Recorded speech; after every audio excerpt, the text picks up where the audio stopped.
கடந்த 2.5 வருஷமா உங்க மனசுல ஒரு கேள்வி ஓடிக்கிட்டே இருந்திருக்குமே. எல்லாரும் 9ஆம் இடத்துல சனி வர்றார், பாக்கியம் கிடைக்கப் போகுதுன்னு சொன்னாங்க. ஆனா எனக்கு மட்டும் ஏன் எதை தொட்டாலும் இழுபறியா இருக்கு?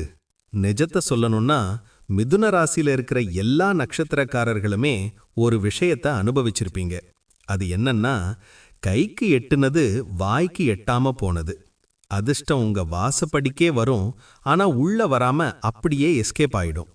அப்பாவோட ஆரோக்கியத்துல பின்னடைவு, பூர்வீக சொத்துல தீராத வில்லங்கம், மத்தவங்களுக்கு உதவி பண்ண போய் கடைசியில நீங்க கெட்டவங்களா நின்னது.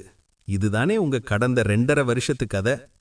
ஆனா மிதுன ராசிக்காரர்களே, இனி அந்த வெயிட்டிங் பீரியட் முடிவுக்கு வருது. இப்போ நடக்க போறது ஒரு புது யுகம்.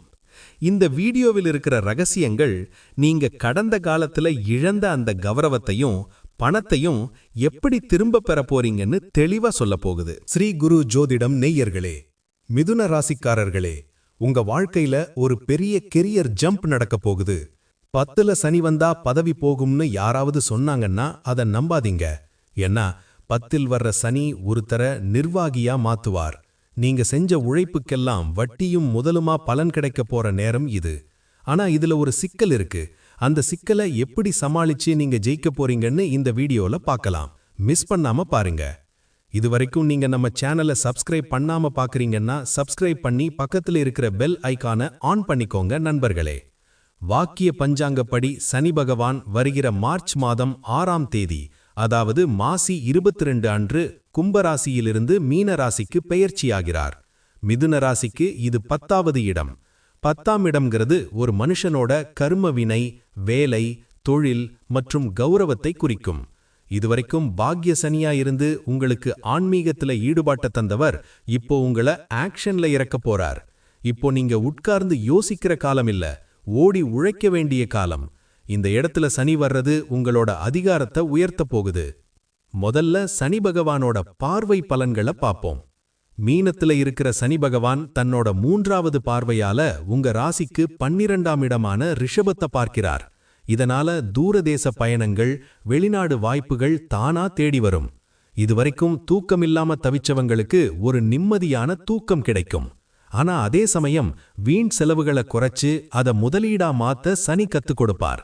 ஆன்மீக பயணங்களுக்காக செலவு செய்வீங்க. அடுத்ததா சனி பகவான் தன்னோட நேர் பார்வையால 7ஆம் பார்வையால உங்க ராசிக்கு 4வது இடமான கன்னிய பார்க்கிறார். இதனால புது வீடு கட்டுறது, நிலம் வாங்குறது அல்லது இருக்கிற வீட்டை புதுப்பிக்கிறதுன்னு சொத்து சேர்க்கை நடக்கும். தாய் வழியில இருந்த கருத்து வேறுபாடுகள் நீங்கும். வண்டி வாகனங்களை மாத்திர யோகம் உண்டு. ஆனா குடும்பத்துல சின்ன சின்ன வேலைப்பழு காரணமா டென்ஷன் வரலாம். அதை மட்டும் தவிர்த்தா நிம்மதி உறுதி. 10ல சனி இருக்கிறதால வேலையில பெரிய பொறுப்புகள் வரும். புது வேலை தேடுறவங்களுக்கு ஒரு பிக் பிராண்ட் நிறுவனத்துல வேலை கிடைக்கும். அதே சமயம் சனியோட 10வது பார்வை உங்க ராசிக்கு 7ஆம் இடமான தனுசுல விழுது. இதனால பிசினஸ் பார்ட்னர் கிட்டையும் கஸ்டமர் கிட்டையும் பேசும்போது ரொம்ப கவனமா இருக்கணும். கூட்டு தொழில்ல ஒரு வெளிப்படைத்தன்மை இருந்தா லாபம் கொட்டும். திருமண முயற்சிகள்ல இதுவரை இருந்த தடைகள் விலகும். 7ஆம் இடத்தை சனி பார்க்கிறதால வாழ்க்கை துணையை தேர்ந்தெடுக்கிறதுல ரொம்ப பிடிவாதமா இருப்பீங்க. அது உங்களுக்கு ஒரு நல்ல துணையை அமைச்சு தரும். குழந்தை பாக்கியத்துக்காக காத்துக்கிருக்கிறவங்களுக்கு அவங்க குழந்தையால பெருமைப்படக்கூடிய ஒரு செய்தி தேடி வரும். சமூகத்துல ஒரு அங்கீகாரம் கிடைக்கும். முக்கியமா சுய தொழில் செய்யற பெண்களுக்கு பெரிய வாய்ப்புகள் வரும்.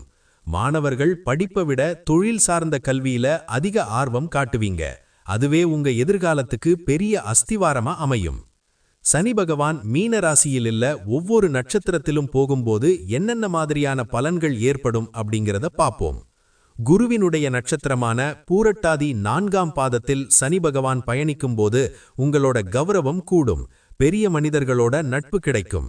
அடுத்ததா சனி பகவான் தன்னுடைய சுய நட்சத்திரமான உத்திரட்டாதியில் பயணிக்கும்போது வேலையில கூடுதல் கவனம் தேவைப்படும். ஆனா நிதானமான வளர்ச்சி இருக்கும். புதனின் நட்சத்திரமான ரேவதியில் பயணிக்கும்போது தகவல் தொடர்பு, கம்ப்யூட்டர், எழுத்துத்துறையில இருக்கிறவங்களுக்கு ஒரு பொற்காலம். சரி, இப்போ உங்களுடைய நட்சத்திரங்களுக்கான பலன்கள். மிருகஷீரிஷம் 3-4 பாதங்கள்.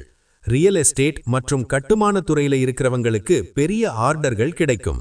சகோதர வழியில லாபம் உண்டு. திருவாதிரை ராகுவோட நட்சத்திரம் என்பதால் திடீர் திருப்பங்கள் நடக்கும். புதுமையான ஐடியாக்கள் மூலமா தொழில்ல பெரிய முன்னேற்றம் காண்பீங்க. புனர்பூசம் 1, 2, 3 பாதங்கள். ஆசிரியர்கள், ஆலோசகர்கள் மற்றும் வங்கித்துறையில இருக்கிறவங்களுக்கு பதவி உயர்வு உறுதி. மிதுன ராசிக்காரர்கள், இந்த 10ஆம் இடத்து சனியின் அருளை பெற்று வேலையில உச்சத்தை தொட இந்த வித்தியாசமான நட்சத்திர வாரியான பரிகாரங்களை செய்யுங்க. மிருகசீரிஷம் நட்சத்திரம். ஒரு சின்ன மஞ்சள் நிற துணியில் கொஞ்சமாக பச்சை பயறு மற்றும் ஒரு சந்தன கட்டை வைத்து முடிச்சாக கட்டி உங்கள் வேலை செய்யும் மேஜையிலோ அல்லது லாக்கரிலோ வையுங்கள். இது தொழில்ல வர்ற கண் திருஷ்டியை நீக்கி லாபத்தை தக்க வைக்கும். திருவாதிரை. மழையில் சேகரித்த தண்ணீர் இருந்தால் அதில் ஒரு துளி தேன் கலந்து சனிக்கிழமை அன்னைக்கு உங்கள் வீட்டின் தெற்கு மூலையில் வையுங்கள். இது சனியின் பார்வையால வர்ற வீண் செலவுகளை கட்டுப்படுத்தும். புனர்பூசம். பழைய புத்தகங்கள் வைத்திருக்கும் இடத்தை சுத்தம் செய்து அதில் ஒரு மயில் தோகையை வையுங்கள். மேலும் பழைய மாணவர்களுக்கு உங்களால் முடிந்த கல்வி உபகரணங்களை, பேனா, நோட்டு ஆகியவற்றை புதன்கிழமை அன்று தானமாக வழங்குங்கள். இது சனியின் பார்வையை சுபத்துவப்படுத்தும். ஒரு புதுமையான விஷயம், மிதுன ராசிக்காரர்கள் இந்த 2.5 வருஷம் ஒரு பச்சை நிற கைக்குட்டை, அதாவது கிரீன் ஹேண்ட்கர்ச்சீஸ் எப்போதும் உங்களுடன் வைத்திருங்கள். இது உங்கள் புத்தி கூர்மையை சரியாகவும் லாபகரமாகவும் பயன்படுத்தும். இந்த 2026 சனி பெயர்ச்சி உங்கள் வாழ்வில் எல்லா வளங்களையும் கொண்டு வரட்டும். இந்த வீடியோ உங்களுக்கு பயனுள்ளதாக இருந்தால் உங்கள் மிதுன ராசி நண்பர்களுக்கும் பகிருங்கள். மறக்காம நம்ம ஸ்ரீ குரு ஜோதிடம் சேனலை சப்ஸ்கிரைப் செய்து கொள்ளுங்கள். நன்றி, வணக்கம்.